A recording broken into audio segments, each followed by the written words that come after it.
Halo, apa kabar? Kembali lagi di financeproject.id. Kali ini kita akan bahas tentang sejarah uang. Tidak dapat kita pungkiri bahwa keberadaan uang itu sangat penting dalam kehidupan manusia. Sampai hari ini, uang tetap menjadi alat tukar utama untuk transaksi jual beli. Meski begitu, keberadaan uang sebagai alat tukar saat ini memiliki sejarahnya. Sekarang, yuk kita lihat sejarah perak dan transaksinya ke zaman yang super canggih saat ini. Jika kita melihat sejarah uang sebagai alat tukar, kita tidak bisa lepas dari sistem barter. Namun sebelum sistem barter berlaku, manusia masih mandiri dan bergantung pada alam. Pada titik ini, manusia belum menjadi makhluk sosial, sehingga tidak membutuhkan orang lain untuk memenuhi kebutuhannya. Semua kebutuhan dipenuhi oleh mereka sendiri. Karena pada saat itu, orang berperan sebagai produsen dan konsumen sekaligus. Seiring berjalannya waktu, manusia akhirnya menyadari bahwa mereka adalah makhluk sosial yang saling membutuhkan.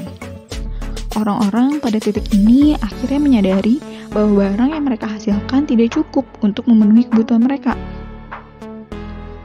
Akibatnya, mereka saling berinteraksi untuk melakukan pertukaran barang, baik barang dengan barang ataupun barang dengan jasa. Pertukaran barang dan jasa antara orang-orang ini disebut barter. Misalnya, seorang menukar sekantong telur dengan sekantong beras. Barter menjadi awal dari sejarah uang sebagai alat tukar untuk mendapatkan apa yang dibutuhkan saat itu.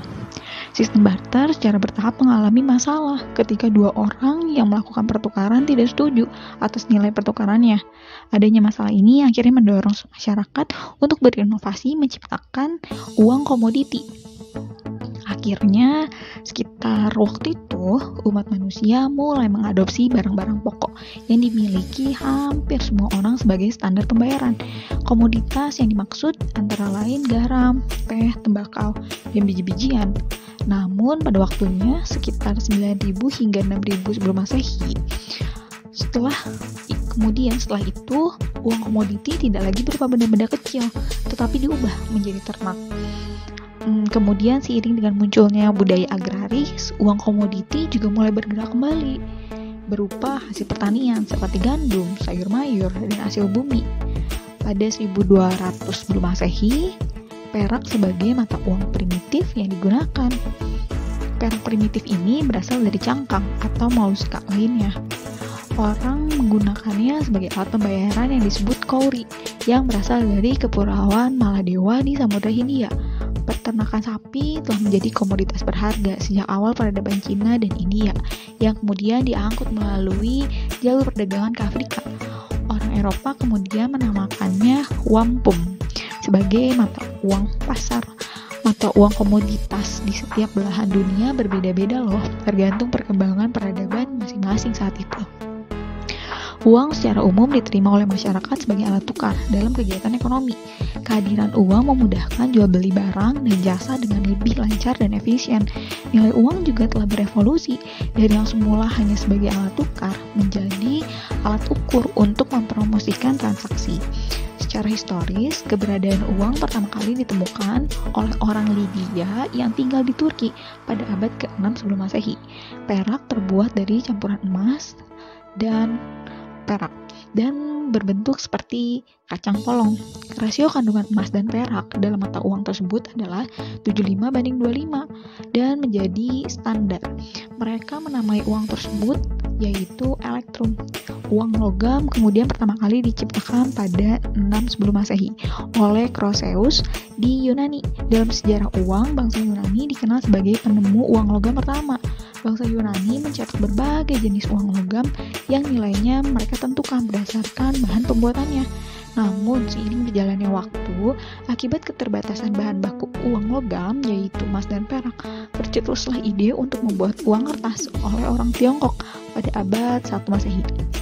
Mengingat sejarahnya, produksi uang tersebut sebenarnya sudah mulai sebelum dinasti Tang. Namun, gagal karena sulitnya mencari bahan baku kertas yang tahan lama. Hingga dinasti Tang berkuasa, seorang pria bernama Sai Lun berhasil membuat kertas dari pohon kulit Mumbai. Sejak uang kertas didirikan pada dinasti Tang, peradaban terus berkembang dan bangsa-bangsa mulai terbentuk. Keberadaan negara berarti bahwa kegiatan ekonomi suatu negara memerlukan uang sebagai alat transaksi yang sah.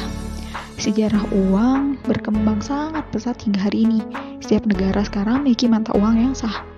Dan juga ada kartu kredit dan debit yang diperkenalkan sebagai sarana transaksi non-tunai yang masih tetap kita gunakan sampai saat ini. Satu hal yang membedakan adalah hadirnya teknologi canggih, yaitu dompet digital atau e-wallet dan KRIS atau standar QR Code Indonesia sebagai opsi pelengkap untuk transaksi non-tunai. Adanya e-wallet dan KRIS membuat kita tidak perlu membawa banyak uang tunai saat ingin bertransaksi secara langsung. Selanjutnya, transaksi belanja online difasilitasi dengan e-wallet. Dan seiring berjalannya waktu, teknologi pun terus berkembang. Kini hadir mata uang digital atau kita kenal sebagai cryptocurrency.